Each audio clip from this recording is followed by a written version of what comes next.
All right. So over the holidays, I have a little bit of time here and there, and there were some things that I wanted to catch up on. This is one of them. I'm going to call it a bolster. It's an adjustable bolster. It fits between the Vise jaws. I made one before out of 1-inch stock, and I wanted to make one out of 3/4-inch stock. Construction is pretty simple. You got about a 1-inch or so set down. Something that'll give you plenty of beef, because these things are going to take some abuse, and that end is going to wobble loose eventually if you rivet it. And you want them to fit as close to what they would be like right now as possible. Just because, what you're going to end up doing, what I usually do is I put 4 or 5 punch marks right along the seam that you'll see later, right down the middle, and I'll drill various size holes. And these holes would be to hold anticipated stock sizes. You want them to be slightly smaller than the stock, maybe a 1/16 or so smaller than the stock that you're drilling, that you're putting in here. And I think it's probably better to go with sizes that aren't standard. Because the first one I made, it was standard sizes, 1/8, 1/4, 3/8, that kind of thing. I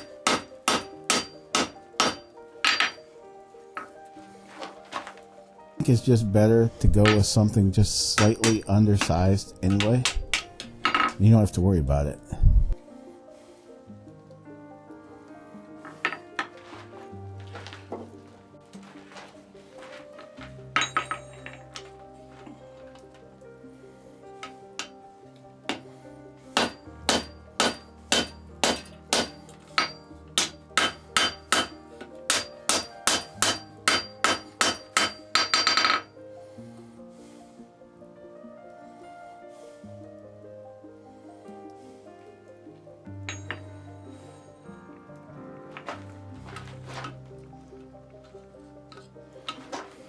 So yeah, this part here is pretty much just like when you're making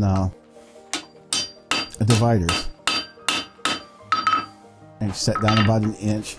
Now instead of spreading that end piece wider,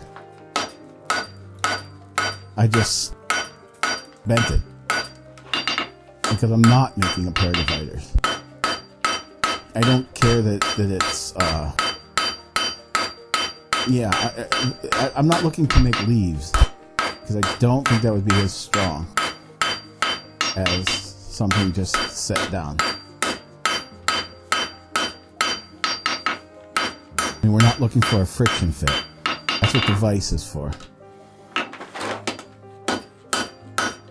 Could be wrong.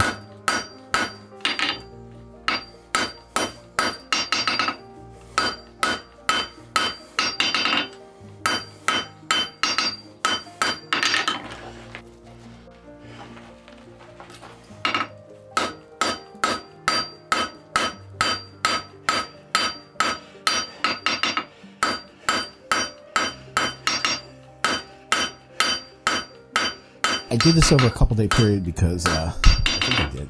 Well, there was 3 or 4 items I made over a couple-day period, but it was cold. It's kind of cold where your camera's cold. I leave my camera out there. I cover it, but I do leave it out there. And usually, what happens is you'll start filming and you'll have this really clear picture, but as things start to heat up, even on that level, just a little video camera, it'll start to fog up. The lens will start to fog up. And then there's about a 10-minute period where it looks like it's a smokehouse. That's what it looks like. You can't see anything. And then eventually it dissipates. And it was like that, for a couple-week period every time I'd go out there. So some items that I make that I'll be I'm just throwing them up here, something to watch. I actually finish them in the garage because, you know, I'm drilling holes or whatever. And I just don't get that final picture. But I think you can figure it out. This one here does get finished, except for the drilling of the holes. And I don't think you need me to tell you how to drill 3 or 4 holes down the line.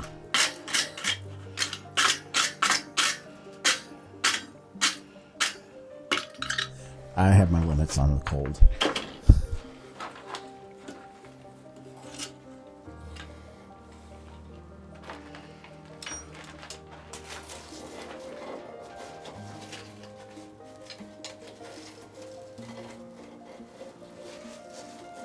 I do have a question though about warming the anvil. I have seen some people do that, and I wonder if that's a necessary thing for forge welded anvils over cast anvil, or if it's just a good idea regardless. Because I mean, I don't know.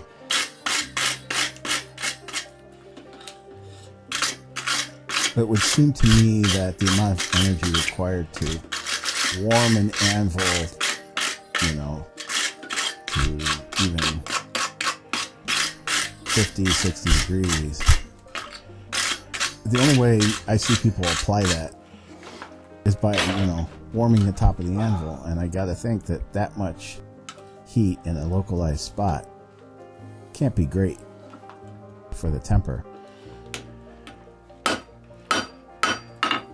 But maybe it just doesn't take that much.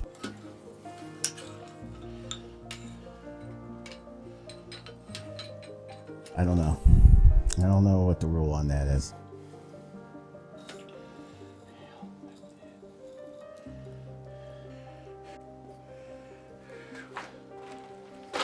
So I got 2 matching pieces there.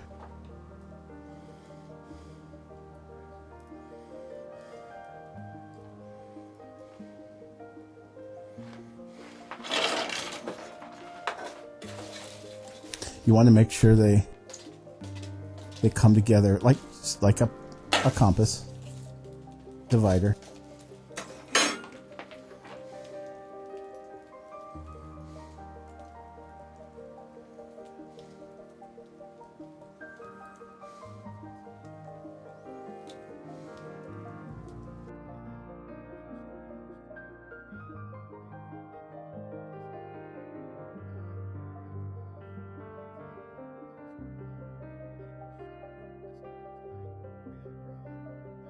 Now, at that point, you could round the outside edge if you wanted, make it, you know, fancy schmancy.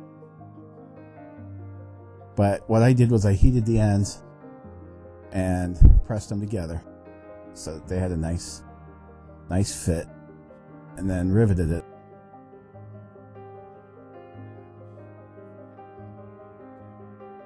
You just got to be careful. It's easy to bend, even if it's a 1/2 inch thick. It's easy to bend that when it's hot.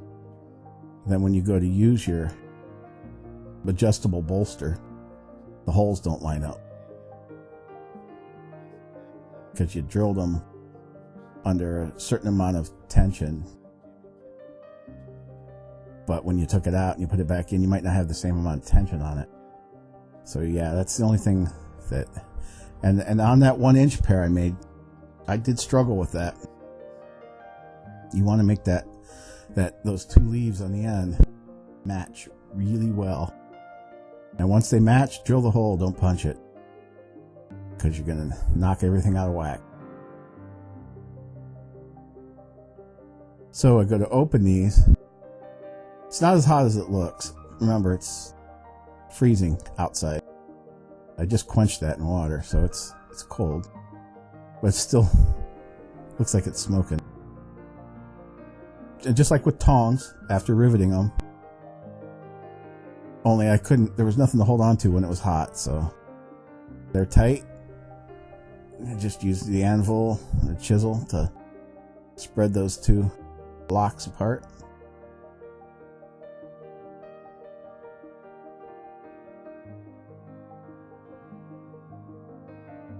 And there you go. All you got to do is drill a few holes right down the middle of that with it closed, preferably in the vise. Thanks for watching.